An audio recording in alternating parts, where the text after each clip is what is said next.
you gotta be so heartless? Why you heartless? You got me like.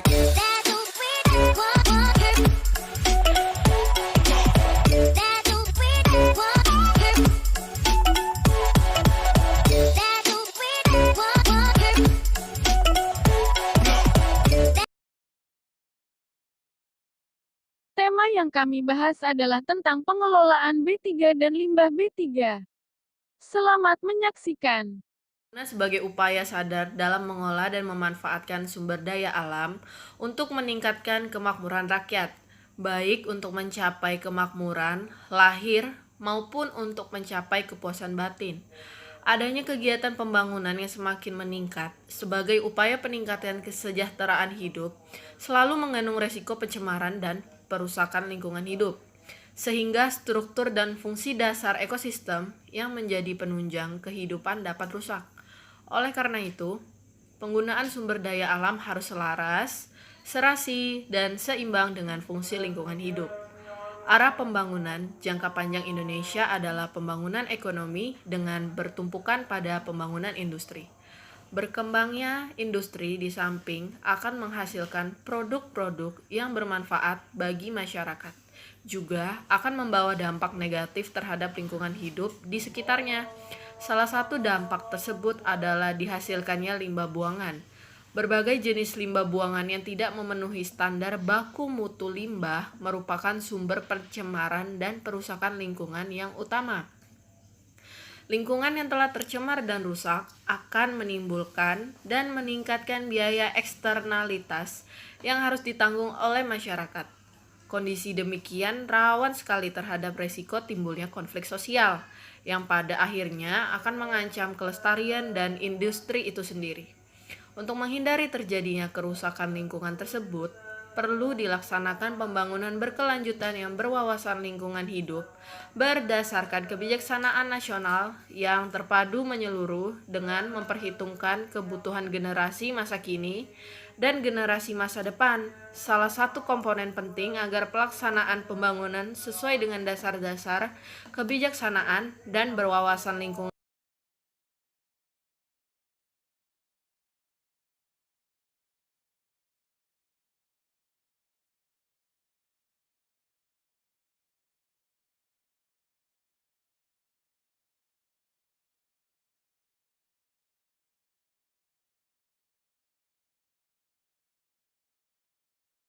berbahaya dan beracun atau B3 adalah zat energi atau komponen lain yang karena sifat, konsentrasi, atau jumlahnya baik secara langsung ataupun tidak langsung dapat mencemarkan dan merusak lingkungan hidup dan atau membahayakan lingkungan hidup, kesehatan, serta keberlangsungan hidup manusia dan makhluk hidup lain.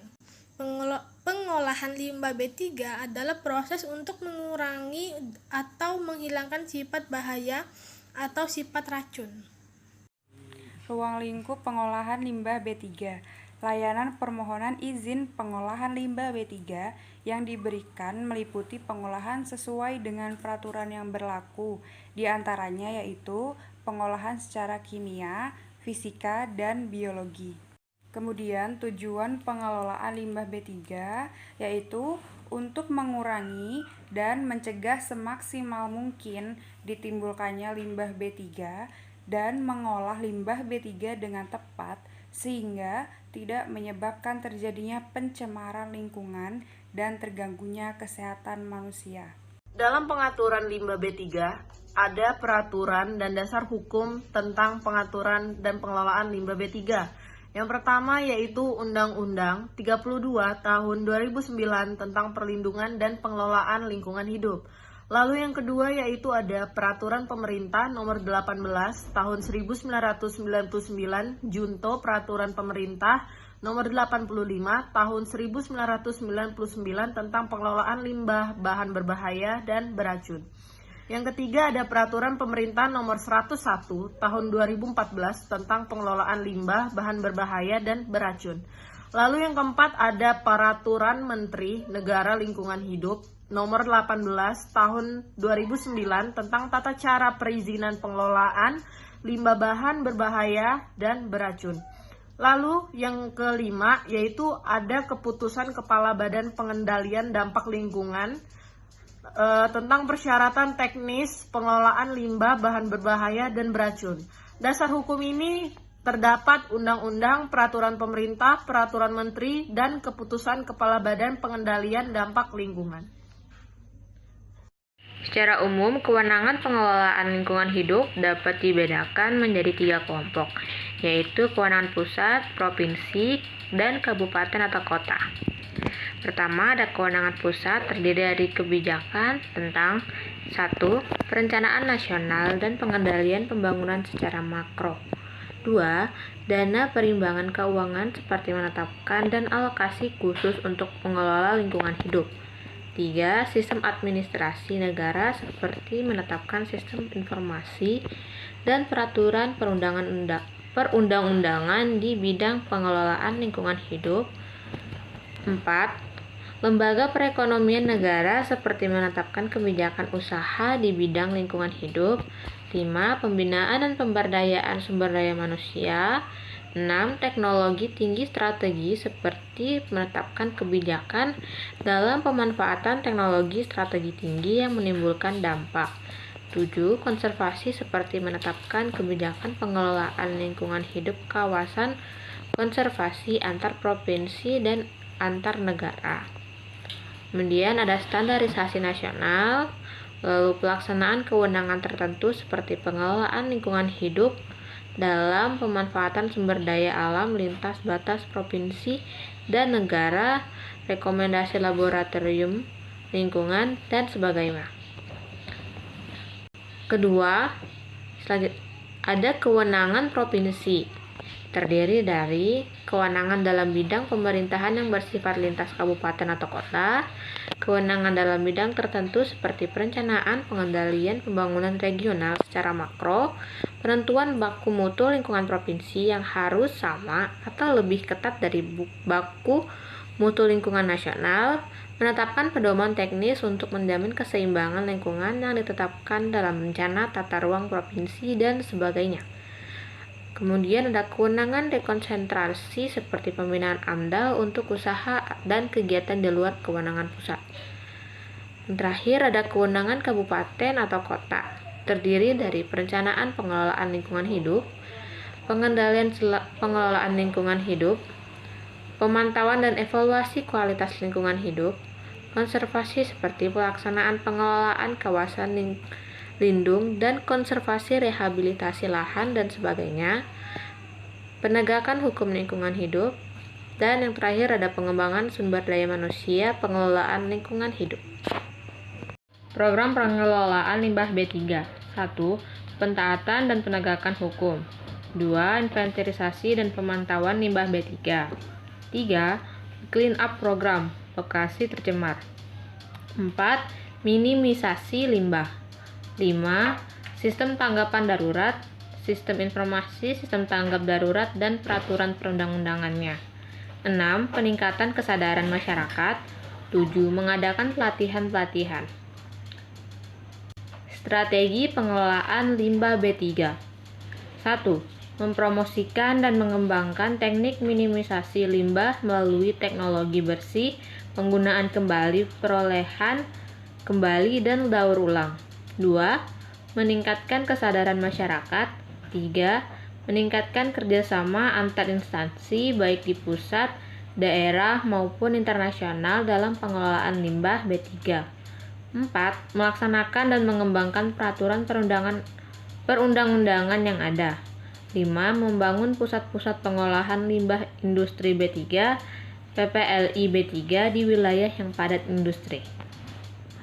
Selanjutnya, prinsip-prinsip pengelolaan limbah. Yang pertama, pollution preventive principle, upaya minimasi timbulan limbah. Yang kedua, pencemaran harus membayar semua biaya yang diakibatkannya. Yang ketiga, cradle to grave principle, pengawasan mulai dari dihasilkan sampai dibuang atau ditimbunnya limbah B3. Yang keempat, pengelolaan dan penimbunan limbah B3 diusahakan dilakukan sedekat mungkin dengan sumbernya. Yang kelima, discriminatory principle atau semua limbah B3 harus diberlakukan sama di dalam pengelolaan dan penanganannya. Dan yang terakhir, sustainable development atau pembangunan berkelanjutan. Kewajiban bagi penghasil limbah B3. Wajib mengolah limbah B3, wajib menyimpan limbah B3 sebelum dikirim ke pengolah dengan waktu penyimpanan paling lama 90 hari. Menyediakan tempat penyimpanan limbah B3 sesuai pedoman yang ditetapkan Bapeda. Melakukan analisa limbah B3-nya dan mempunyai catatan jenis dan jumlah limbah B3 yang dihasilkan. Melakukan pelaporan mengenai pengelolaan limbah B3 sekurang-kurangnya setiap 6 bulan sekali kepada Bapeda. Memberikan label pada kemasan limbah B3-nya, mengisi dokumen limbah B3 sebelum diangkut ke pengumpul atau pengolah.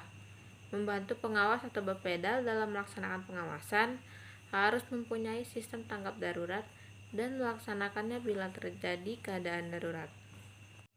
Ketentuan lain dapat menjadi pengumpul apabila memenuhi persyaratan sebagai pengumpul, dapat menjadi pengolah apabila memenuhi persyaratan sebagai pengolah, dapat mengekspor limbah B3 dengan rekomendasi Bapeda. Kewajiban bagi pengumpul limbah B3. Memiliki lokasi pengumpulan limbah B3 dan memenuhi ketentuan dari Bapeda, beroperasi setelah mendapat izin dari Bapeda, membantu pengawas dalam pelaksanaan pengawasan, mempunyai sistem tanggap darurat. Kewajiban bagi pengelola limbah B3. Yang pertama, melakukan AMDAL atau analisis dampak lingkungan. Yang kedua, mempunyai fasilitas pengelolaan dan atau menimbun limbah B3 yang memenuhi dan ketentuan dari Bapedal atau Badan Pengendalian Dampak Lingkungan Hidup. Yang ketiga, mendapat izin dari Bapedal. Selanjutnya, tata cara penimbunan limbah B3 dan pemantauan dampak lingkungan harus memenuhi ketentuan dari Bapedal sendiri. Yang kelima, membantu pengawasan dalam melaksanakan pengawasan. Yang keenam dan yang terakhir, mempunyai sistem tanggap darurat. Kewajiban pengangkut limbah B3. Pengangkut harus memiliki izin usaha pengangkutan limbah B3 dari instansi yang berwenang. Instansi yang berwenang memberikan izin di atas setelah mendapat rekomendasi dari Bapeda. Kendaraan atau alat angkut yang digunakan untuk mengangkut limbah B3 harus memenuhi ketentuan yang ditetapkan oleh instansi yang berwenang. Wajib memiliki dokumen muatan dan dokumen limbah B3. Dokumen di atas harus diserahkan kepada pengumpul dan pengolah, membantu pengawas dalam melaksanakan pengawasan, dan yang terakhir haruslah mempunyai sistem tanggap darurat. Oke, selanjutnya itu adalah hal yang dilarang. Yang pertama, pembuangan limbah B3 langsung ke lingkungan. Yang kedua, impor limbah B3. Yang ketiga, ekspor limbah B3 kecuali mendapat persetujuan tertulis dari pemerintah negara penerima dan pemerintah Indonesia. Yang keempat, pencemaran limbah B3. Selanjutnya itu ada sanksinya. Yang pertama, sanksi pidana. Yang kedua, sanksi administratif. Dan yang ketiga, sanksi pemulihan lingkungan. Untuk mencapai sasaran dalam pengelolaan limbah, perlu dibuat dan diterapkan suatu sistem pengelolaan yang baik, terutama pada sektor-sektor kegiatan yang sangat berpotensi menghasilkan limbah B3. Salah satu sektor kegiatan yang sangat berpotensi menghasilkan limbah B3 adalah sektor industri. Sampai saat ini, sektor industri merupakan salah satu penyumbang bahan pencemar yang terbesar di kota-kota besar di Indonesia yang mengandalkan kegiatan perekonomiannya dari industri. Untuk menghindari terjadinya pencemaran yang ditimbulkan dari sektor industri, maka diperlukan suatu sistem yang baik untuk melakukan pengawasan dan pengelolaan oleh limbah industri, terutama limbah B3-nya. Pengawasan limbah B3 adalah suatu upaya yang meliputi pemantauan, penataan, persyaratan, serta ketentuan teknis dan administratif oleh penghasil, pemanfaat, pengumpul, pengelola, termasuk penimbun limbah B3. Sedangkan yang dimaksud pemantauan di sini adalah kegiatan pengecekan persyaratan-persyaratan teknis administratif oleh penghasil, pengumpul, pemanfaat, pengolah, termasuk penimbun limbah B3. Sesuai dengan UU nomor 22 tahun 1999 tentang pemerintah daerah dan keputusan Kepala Bapeda nomor Kep 02 Bapedal 01/1998 tentang tata laksana pengawasan pengelolaan limbah bahan berbahaya dan beracun di daerah, maka pengawasan dalam pelaksanaan pengelolaan limbah B3 dapat dikelompokkan ke dalam 3 kewenangan, yaitu kewenangan pemerintah daerah tingkat 2, kewenangan pemerintah daerah tingkat 1, dan kewenangan Bapedal. Oh, sudah.